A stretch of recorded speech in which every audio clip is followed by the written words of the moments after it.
न तातो न माता न बंधु न दाता न पुत्रो न पुत्री न भृत्यो न भर्ता न जाया न विद्यात्य न वृत्तमेव गतिस्त्वं त्वमेका भवानी। अर्थात हे भवानी, पिता माता, भाई दाता, पुत्र पुत्री, भृत्य स्वामी, स्त्री विद्या और वृत्ति, इनमें से कोई भी मेरा नहीं है। हे देवी, एकमात्र आप ही मेरी गति हो, आप ही मेरी गति हो। जय माता दी। आप सभी को नवरात्रि की हार्दिक शुभकामनाएं। आप सभी का दिन शुभ और मंगलमय हो। प्रिय श्रोताओं, अब आपको सुना रहे हैं माँ दुर्गा की सबसे पावन और पौराणिक कथा। कथा के अनुसार बृहस्पति जी बोले, हे ब्राह्मण, आप अत्यंत बुद्धिमान और चारों वेदों को जानने वालों में श्रेष्ठ हो। हे प्रभु, कृपा कर मेरा वचन सुनो। चैत्र, आश्विन, माघ और आषाढ़ मास के शुक्ल पक्ष में नवरात्रि का व्रत और उत्सव क्यों किया जाता है? हे भगवान, इस व्रत का क्या फल है? कैसे करना उचित है? और पहले इस व्रत को किसने किया है, सो विस्तार से कहो।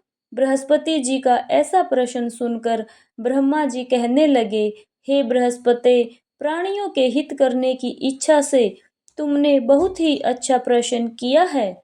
जो मनुष्य मनोरथ पूर्ण करने वाली दुर्गा, महादेवी, सूर्य और नारायण का ध्यान करते हैं, वे मनुष्य धन्य हैं। यह नवरात्रि व्रत संपूर्ण मनोकामनाओं को पूर्ण करने वाला है। इसके करने से पुत्र चाहने वाले को पुत्र, धन चाहने वाले को धन, विद्या चाहने वाले को विद्या और सुख चाहने वाले को सुख मिलता है।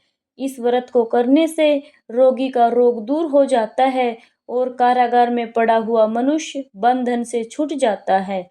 मनुष्य की तमाम आपत्तियां दूर हो जाती हैं और उसके घर में संपूर्ण संपत्तियां आकर उपस्थित हो जाती हैं। बंध्या और काक बंध्या के इस व्रत के करने से पुत्र हो जाता है।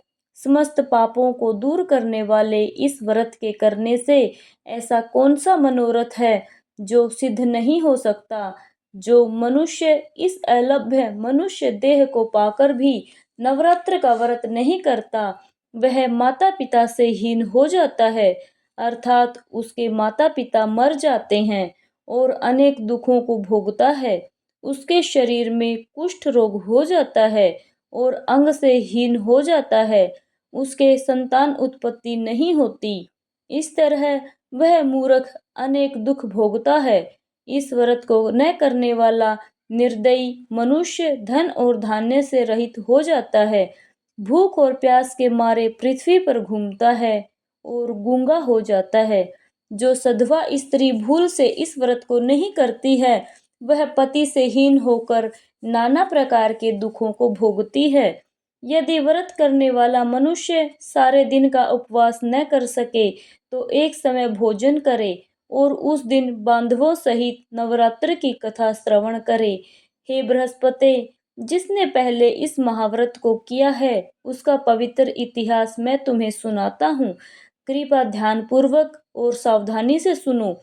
इस प्रकार ब्रह्मा जी का वचन सुनकर बृहस्पति जी बोले, हे ब्राह्मण, मनुष्यों का कल्याण करने वाले इस व्रत के इतिहास को मेरे लिए कहो।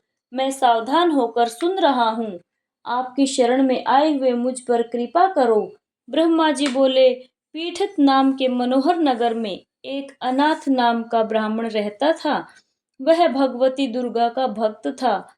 उसके संपूर्ण सद्गुणों से युक्त मानो ब्रह्मा की सबसे पहली रचना हो। ऐसी यथार्थ नाम वाली सुमति नाम की एक अत्यंत सुंदर पुत्री पैदा हुई।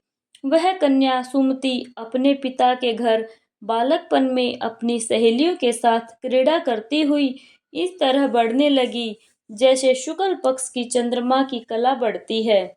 उसका पिता प्रतिदिन दुर्गा माँ की पूजा और होम किया करता था। उस समय वह भी नियम से वहां उपस्थित होती थी। एक दिन वह सुमति अपनी सखियों के साथ खेलने लग गई और भगवती के पूजन में उपस्थित नहीं हुई। उसके पिता को पुत्री की ऐसी असावधानी देखकर क्रोध आया और पुत्री से कहने लगा, अरे ओ दुष्ट पुत्री, आज प्रभात से तुमने भगवती का पूजन ही नहीं किया है। इस कारण मैं किसी कुष्ठी और दरिद्रती मनुष्य के साथ तेरा विवाह करूंगा। इस प्रकार पिता के वचन सुनकर सुमति को बड़ा दुख हुआ और पिता से कहने लगी, हे पिता, मैं आपकी कन्या हूँ। मैं आपके सब तरह से अधीन हूँ। जैसी आपकी इच्छा हो आप वैसा कर सकते हैं। मेरा विवाह उससे कर सकते हो, पर होगा वही जो मेरे भाग्य में लिखा है। मेरा तो इस पर पूर्ण विश्वास है। मनुष्य न जाने कितने मनोरथों का चिंतन करता है, पर होता वही है जो भाग्य में विधाता ने लिखा होता है, तथा जो जैसा करता है उसको फल भी वैसा ही कर्म के अनुसार मिलता है। क्योंकि कर्म करना मनुष्य के अधीन है, पर फल देव के अधीन है। जैसे अग्नि में पड़े हुए तृणादि उसको अधिक प्रदीप्त कर देते हैं, उसी तरह अपनी कन्या की निर्भयता से कहे हुए वचन सुनकर उस ब्राह्मण को अधिक क्रोध आया। तब उसने अपनी कन्या का एक कुष्ठी से विवाह कर दिया और अत्यंत क्रुद्ध हो कहने लगा कि जाओ, जल्दी जाओ, अपने कर्म का फल भोगो। देखें भाग्य पर रहकर क्या करती हो। इस प्रकार से कहे हुए पिता के कटु वचनों को सुनकर सुमति मन में विचार करने लगी, अहो मेरा बड़ा दुर्भाग्य है जिससे मुझे ऐसा पति मिला। इस तरह अपने दुख पर विचार करती हुई सुमति पति के साथ वन में चली गई और भयावने कुशायुक्त उस जगह पर उन्होंने वह रात बड़े कष्ट से व्यतीत की। उस गरीब बालिका की ऐसी दशा देखकर भगवती पूर्व पुण्य के प्रभाव से प्रकट होकर सुमति से कहने लगी, हे दीन ब्राह्मणी, मैं तुम पर प्रसन्न हूँ। तुम जो चाहो वरदान मांग सकती हो। मैं प्रसन्न होने पर मनोवांछित फल देने वाली हूँ। इस प्रकार भगवती दुर्गा का वचन सुन ब्राह्मणी कहने लगी कि आप कौन हैं देवी, जो मुझ पर प्रसन्न हुई हो। यह सब मेरे लिए कहो और अपनी कृपा दृष्टि से मुझ दीन दासों की कृतार्थ करो। ब्राह्मणी का ऐसा वचन सुनकर देवी कहने लगी कि मैं आदि शक्ति हूँ और मैं ही ब्रह्म विद्या और सरस्वती हूँ। मैं प्रसन्न होने पर प्राणियों का दुख दूर कर उनको सुख प्रदान करती हूँ। हे ब्राह्मणी, मैं तुम पर पूर्व जन्म के पुण्य के प्रभाव से प्रसन्न हूँ। तुम्हारे पूर्व जन्म का वृतांत सुनाती हूँ, सो सुनो। तू पूर्व जन्म में निषाद भील की स्त्री थी और अति पतिव्रता थी। एक दिन तेरे पति निषाद ने चोरी की। चोरी करने के कारण तुम दोनों को सिपाहियों ने पकड़ लिया और ले जाकर जेल खाने में कैद में बंद कर दिया। उन लोगों ने तुम्हें और तुम्हारे पति को भोजन भी नहीं दिया। इस प्रकार नवरात्र के दिनों में तुमने ना कुछ खाया और ना ही जल पिया, इसलिए 9 दिन तक नवरात्र का व्रत हो गया। हे ब्राह्मणी, उन दिनों में जो व्रत हुआ और उस व्रत के प्रभाव से प्रसन्न होकर तुम्हें मनोवांछित वस्तु दे रही हूँ। तुम्हारी इच्छा हो सो मांगो। इस प्रकार दुर्गा के कहे वचन सुनकर ब्राह्मणी बोली कि अगर आप मुझ पर इतने प्रसन्न हैं तो हे दुर्गे, आपको प्रणाम करती हूँ। कृपा कर मेरे पति के कोढ़ को दूर करो। देवी कहने लगी कि उन दिनों में जो तुमने व्रत किया था, उस व्रत के एक दिन का पुण्य अपने पति का कोढ़ दूर होने के लिए अर्पण करो। मेरे प्रभाव से तेरा पति कोढ़ से रहित और सोने के समान शरीर वाला हो जाएगा। ब्रह्मा जी बोले। इस तरह देवी का वचन सुनकर वह ब्राह्मणी बहुत खुश हुई और पति की निरोग करने की इच्छा से ठीक है ऐसे बोली। तब उसके पति का शरीर भगवती दुर्गा की कृपा से कुष्ठहीन होकर अति कांति युक्त हो गया, जिसकी कांति के सामने चंद्रमा की कांति भी क्षीण हो जाती है। वह ब्राह्मणी पति की मनोहर देह को देख देवी को अति पराक्रम वाली समझकर स्तुति करने लगी कि हे दुर्गे, आप दुर्गति को दूर करने वाली, तीनों जगत का संताप हरने वाली, समस्त दुखों को दूर करने वाली, रोगी मनुष्यों को निरोगी करने वाली, खुश होने पर मनोवांछित वस्तु देने वाली और दुष्ट मनुष्य का नाश करने वाली हो। तुम ही जगत की माता हो और तुम ही पिता हो। हे अम्बे, मुझ अपराध रहित अबला को मेरे पिता ने कुष्ठी के साथ विवाह कर मुझे घर से निकाल दिया। उनकी निकाली हुई पृथ्वी पर घूमने लगी। आपने ही मेरा इस आपत्ति रूपी समुद्र से उद्धार किया है। हे देवी, आपको नमस्कार करती हूँ। मुझ दीन की रक्षा करो। ब्रह्मा जी बोले, हे बृहस्पति, इस तरह उस सुमति ने मन से देवी की स्तुति की। उसके द्वारा की गई देवी की स्तुति सुनकर देवी को बहुत संतोष हुआ और ब्राह्मणी से कहने लगी कि हे पुत्री, उद्दायक नाम का अति बुद्धिमान, धनवान, कीर्तिवान और जितेंद्रिय पुत्र शीघ्र ही होगा। ऐसे कहकर वह देवी ब्राह्मणी से फिर कहने लगी, हे ब्राह्मणी, और जो कुछ तेरी इच्छा हो वही मनोवांछित वस्तु मांग सकती हो। ऐसा भगवती दुर्गा का वचन सुनकर सुमति बोली कि हे भगवती दुर्गे, अगर आप मुझ पर प्रसन्न हैं तो कृपा कर मुझे नवरात्र विधि बतलाइए। हे दयावती, जिस विधि से नवरात्र करने से आप प्रसन्न होती हैं, उस विधि और उसके फल का मेरे लिए विस्तार से वर्णन कीजिए। इस प्रकार ब्राह्मणी के वचन सुनकर दुर्गा कहने लगी, हे ब्राह्मणी, मैं तुम्हारे लिए संपूर्ण पापों को दूर करने वाली नवरात्र व्रत विधि को बतलाती हूँ। ध्यान पूर्वक सुनो, जिसको सुनने से मनुष्य पापों से छूटकर मोक्ष को प्राप्त हो जाता है। आश्विन मास के शुक्ल पक्ष की प्रतिपदा से लेकर 9 दिन तक विधि पूर्वक व्रत करें। यदि दिन भर का व्रत न कर सकें तो एक समय भोजन करें।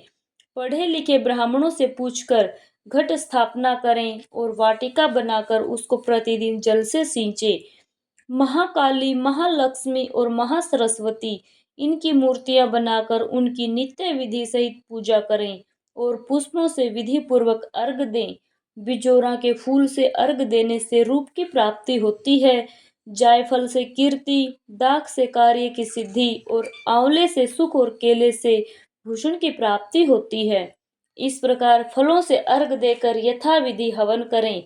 खांड, घी, गेहूं, शहद, जो, तिल, बिल्व, नारियल, दाख और कदम्ब, इनसे हवन करें। गेहूं से होम करने पर लक्ष्मी की प्राप्ति होती है। खीर व चंपा के पुष्पों से धन और पत्तों से तेज और सुख की प्राप्ति होती है। आंवले से कीर्ति और केले से पुत्र हो। कमल से राज सम्मान और दाखों से सुख संपत्ति की प्राप्ति होती है।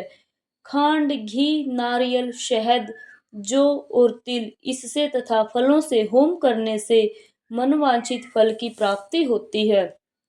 व्रत करने वाला मनुष्य इस विधान से होम कर आचार्य को अत्यंत नम्रता के साथ प्रणाम करे और यज्ञ की सिद्धि के लिए उसे दक्षिणा देवे।